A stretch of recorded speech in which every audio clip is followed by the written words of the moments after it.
জর্দা পোলাও ঝরঝরে রাখতে এই প্রসেসটা ফলো করে বানিয়ে খেতে পারো, খেতেও কিন্তু অনেক মজার হবে। আর বানিয়ে এটা কিন্তু সব সময়ের জন্যই কিন্তু ঝরঝরে থাকবে, একটুও কিন্তু এর একটার সঙ্গে একটা গায়ে লেগে থাকবে না, এতটা সুন্দর হয়, খেতেও কিন্তু অনেক মজার হয়। তো কীভাবে বানাচ্ছি পুরোটা দেখতে থাকো, ভালো লাগবে আশা করি। এখানে একটা কড়াইতে কিছুটা আমি জল দিয়ে দিলাম, দিয়ে জলটা একটু ফুটে মতো আসলে তার মধ্যে দিয়ে দিচ্ছি 4টে মতো এলাচ, 4টে লবঙ্গ দিয়ে দিলাম, একটা ডালচিনি দিয়ে দিলাম, আর একটা তেজপাতা মধ্যখান থেকে ফেলে দিয়ে দিয়েছি। এবার দিয়ে দেবো সামান্য একটু জর্দা রং। জর্দা রংটা দিলে এই চালের কালারটা কিন্তু খুব সুন্দর আসে। আর এখানে চাল আমি প্রায় আধ ঘন্টা মতো ভিজিয়ে রেখেছিলাম, চালটা ভিজিয়ে তারপরে জল ছেঁকে আমি কিন্তু এবার কড়াইয়ের মধ্যে দেখো ঢেলে দিয়ে দিচ্ছি। আর এই চালটা কিন্তু নিয়ে নিয়েছি আমি প্রায় 150 গ্রাম মতো, বিরিয়ানির যে চালটা হয় ওটাই নিয়ে নিয়েছি। নিয়ে খুব ভালো করে এটা কিন্তু আমি এবার দিয়ে দেবো, দিয়ে একটু নাড়াচাড়া করে নিচ্ছি। আর চালটা কিন্তু বেশি ভিজিয়ে রাখবে না, 30 মিনিট মতো ভিজিয়ে রাখলে কিন্তু বেটার হবে। বেশি ভিজিয়ে রাখলে কিন্তু চালটা ভেঙে যাওয়ার ভয় বেশি থাকে। আর এখানে দেখো ফুটে আসলে সামান্য একটু লেবু দিয়ে দিচ্ছি, লেবুটা দিলে কিন্তু চালটা একদমই ঝরঝরে ভাব থাকবে। আর লেবুটা কিন্তু বেশি দেবে না, সামান্য একটুই দিয়ে দেবে। দিয়ে খুব ভালো করে নাড়াচাড়া করে নিচ্ছি, চালটা কতটা হয়েছে তাটা দেখছি। আর চালটা কিন্তু একদম 99% আমি কুক করে নেব। আর এটা পুরোটা কেন করে নিচ্ছি, কারণ শিরার ভিতরে দিলে কিন্তু এটা কিন্তু একটু শক্তভাব হয়ে যাবে, তার জন্য কিন্তু পুরোটা করে নিয়েছি।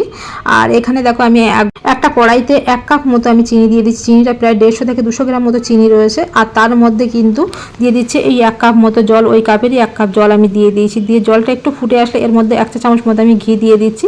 ঘিটা দেওয়ার কারণেই কিন্তু ভাতটা আরও ঝরঝরে ভাব থাকবে। আর এখানে দিয়ে দিচ্ছি আমি কাজু বাদাম কিছুটা পরিমাণ, প্রায় 50 গ্রাম মতো কাজু বাদাম দিয়ে দিয়েছি। 40 গ্রাম মতো দিয়ে দিচ্ছি এখানে কিশমিশ, আর কিছুটা পরিমাণ দিয়ে দিলাম পেস্তা। ড্রাই ফ্রুটটা তোমাদের ইচ্ছা মতো তোমরা দিয়ে দিতে পারো, যে যেমন পছন্দ করো। একটু ফুটে আসলে তারপরে এখানে যে চালটা আমি আগে থেকে ছেঁকে রেখেছিলাম সেটা আমি এবার দিয়ে দিচ্ছি।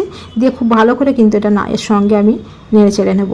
আর মিষ্টিটা কে কীরকম খেতে পছন্দ করে, মিষ্টিটা কিন্তু এটা হালকা দিলে একটু ভালো লাগবে না, একটু ভারী ধরনের মিষ্টিটা দিলে কিন্তু এটা খেতে অনেকটাই মজার হয়। কারণ যারা একটু হালকা মিষ্টি পছন্দ করে তারা কিন্তু একটু হালকা দিয়ে বানাতে পারো। তো আমি তো বলবো যে এটা কিন্তু একটু মিষ্টি ভাব হলেই খেতে ভালো লাগে, হালকা মিষ্টি হলে কিন্তু খেতে একদমই ভালো লাগে না। আমি তো একদমই পছন্দ করি না, বা আমার বাড়িতে কেউই পছন্দ করে না। একটু মিষ্টি ভাব হলে কিন্তু বেশি পছন্দ করে, খেতেও কিন্তু অনেক সুন্দর হয়। তো এইভাবে আমি দিয়ে ঢাকনা বন্ধ করে প্রায় 3 থেকে 4 মিনিটের জন্য আমি লো হিটে রান্না করতে বসে দিয়েছিলাম। দিয়ে দেখো চিনি শিরাটা কিন্তু একদমই ওর সঙ্গে টেনে নিয়ে এসে আর একদম ঝরঝরে ভাব হয়ে গেছে। এবার কিন্তু একটু নাড়াচাড়া করে নিচ্ছি, নাড়াচাড়া করে কিন্তু এই অবস্থায় আমি ফ্লেমটা একদমই বন্ধ করে দেবো। দিয়ে আর এটা কিন্তু হালকা হাতে নাড়াচাড়া করে নিতে হবে, কারণ চালটা ভেঙে যেতে পারে। এবার একটা প্লেটের মধ্যে আমি সার্ভ করে নেবো।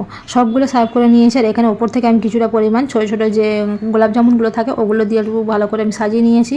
আর ওপর থেকে কিছুটা পরিমাণ দিয়ে দিলাম পেস্তা, দেখতে কিন্তু সুন্দরের জন্য দিয়ে দিয়েছি। আর খেতেও কিন্তু অনেক মজার। এই পদ্ধতিতে তোমরা কিন্তু একবার বানিয়ে দেখতে পারো, ঝরঝরে তো থাকবেই বেশিক্ষণ অবধি, আর খেতেও কিন্তু অনেক মজার হবে। তো কি রেসিপিটি আজকে এই পর্যন্তই ছিল, এখানেই শেষ করলাম।